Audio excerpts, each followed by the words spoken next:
everybody, and welcome back to another video. Today we are going to be recreating the Battle of Pydna. Now I've already done this, but we're going to go with a replay because of course I can't show you the full battle while I'm playing with it. So let's quickly go to load games. And Pydna, that's right there.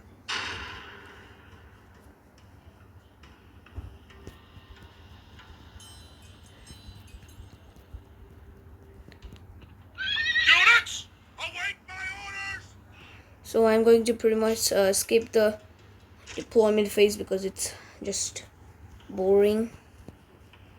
Now as you can see right here, I'm trying to replicate the Battle of Pydna.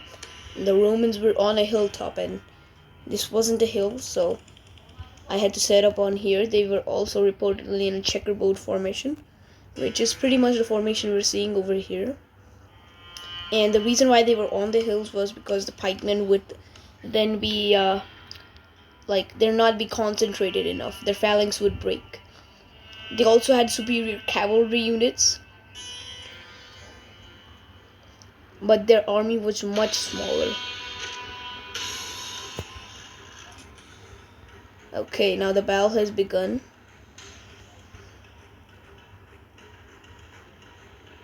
So we're going to go in slow-mo over here. So we got some cav marching over. This also happened in the battle. This is pretty historic, but we got some more cav over on this front. We're going to meet the light lancers, I think that unit is. And my Praetorian cavalry is going to charge right into them. Ooh, that's a devastating blow over there. That probably marks the end of that unit, but we got another unit rushing over here. My archers are firing down at it, and I pretty much rout this unit immediately. As you can see, they've considerate losses, and they're just standing there doing nothing. But even if they charge into this unit of Triarii, they'll probably end up doing nothing, because Triarii have a bonus against cavalry. They're just sitting there taking those shots. Yeah, this cavalry unit was completely defeated with only 2 riders left. And I'm pretty sure this one routes as well. Yeah, now it's routing. They only got 18 units, 17 now. That's it for the cavalry on that side, but they do have peasants as well on the side, which is also historic, as they had very light infantry on the sides, but there's no light infantry from Macedon, so I had to bring the peasants in as a reprehensive. But I also gave them some javelins, so it's actually something competitive on the sides. As you can see here, the peasants, this is why I gave the javelins, because as soon as they get even 10 feet close to the cow, they just immediately break. And as you can see, breaking. It's pretty funny actually. And now this whole side is clear, so I'm pretty much going to march my cav right into that. But I decided to give them all royal pikemen because it was reported that they had phalangites, which are the most effective units for the Macedonian armies. Here we got some Javismen. I think I catch this unit of pikemen off guard, which immediately eliminates one unit. But that still cost me a heavy blow because pikemen also have a bonus against cavalry. But if hit at the back, the bonus is lessened, I think, instead of the front, because of course, a wall of spears and a wall of flesh. Who do you think is gonna win? So over here, the phalangites are making their way towards my army. I was distracted over here because I had to control the cavalry simultaneously. My cavalry is positioned right here.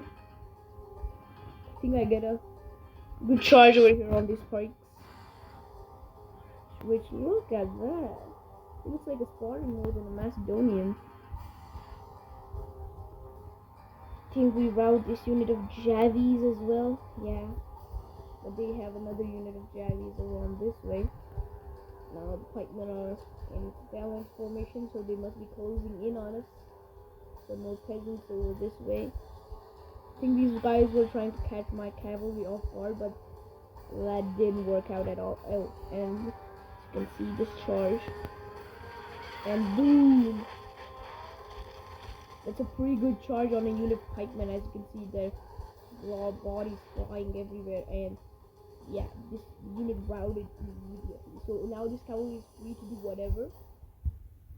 Now just like the Battle of Pydna, the Macedonians march uphill against checkerboard formation of the Romans, which of course is being replicated over here. And they charge this unit of Triarii right into the battle.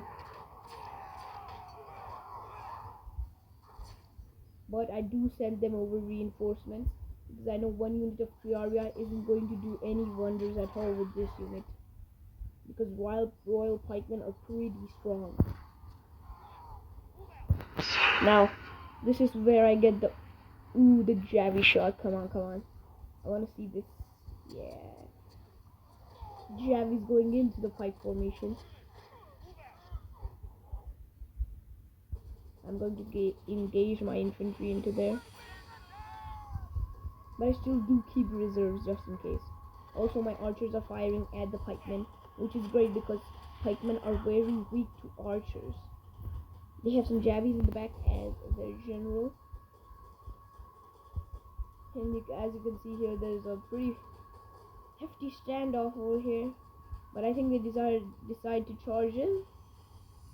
I don't know about that one. They still got one reserve unit of pikemen. I don't know why they're not charging. And they got another one over here. Oh, the general is going in with 2 units of Praetorian cav. I think this is the general. But I don't see his general. Yeah, his general is right there in the middle.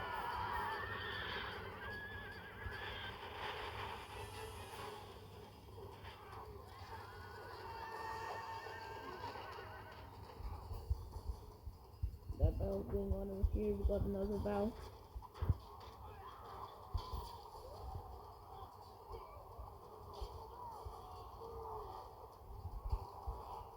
Here the pikemen have now distanced out, so this must be a slaughter. Elsewhere they have not been distanced, so this unit will be dealt with quickly. And the general is down, which means their morale is very less now. Here the same thing happening with the pikes, but now I decide to charge in with my cav to the back of an already engaged unit of pikes. That spells disaster.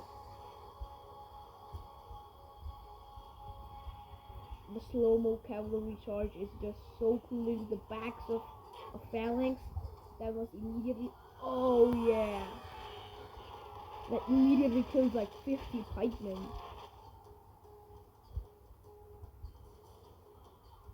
That's it for that unit. Over here we got some more units engaged in the battle.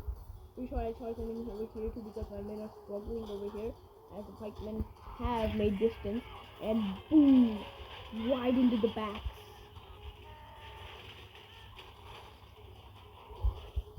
Immediately routing them as well. Surprisingly, royal pikemen are easy to rout if you have a decent cavalry unit. The archers just steal the aid camp on them. But we still got an active unit of pikemen over here. This was the one that was in reserve, I'm pretty sure. We also got one unit of peasants over here, but they don't do much. We've got Javis. Let's find the general's dead body. Yeah, he's right. Now this battle I charged into my cavalry just to be over with it quick. Oh! He jumped over the heads of those pikemen. Pretty cool. Oh, this guy went flying.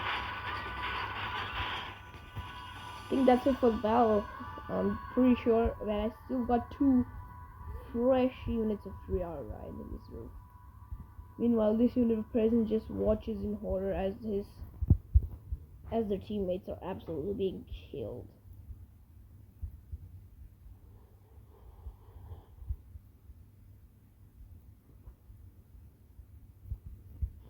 Oh, there's still some pocket of resistance, but They literally ran over them. Oh, look at the sea of cavalry over here. And that marks the end of the battle because everybody's cheering now over there.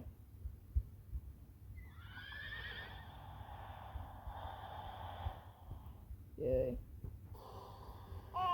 So as you can see, the Roman army was indeed outnumbered by about 300 men.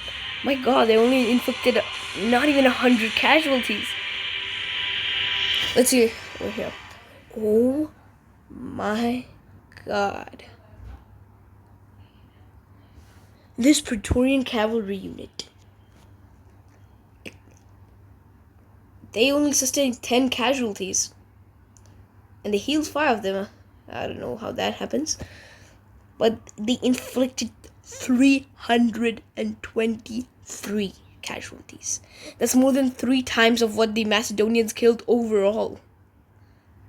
My god. Oh my god. 5 units of fresh Praetorian cohort. No, only 3 units that were archer resorty.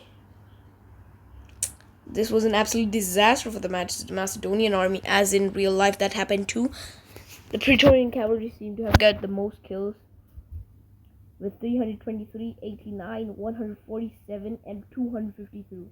That's almost half of the entire armies killed over here. Everybody, that was the battle. So, thank you and have a nice day ahead.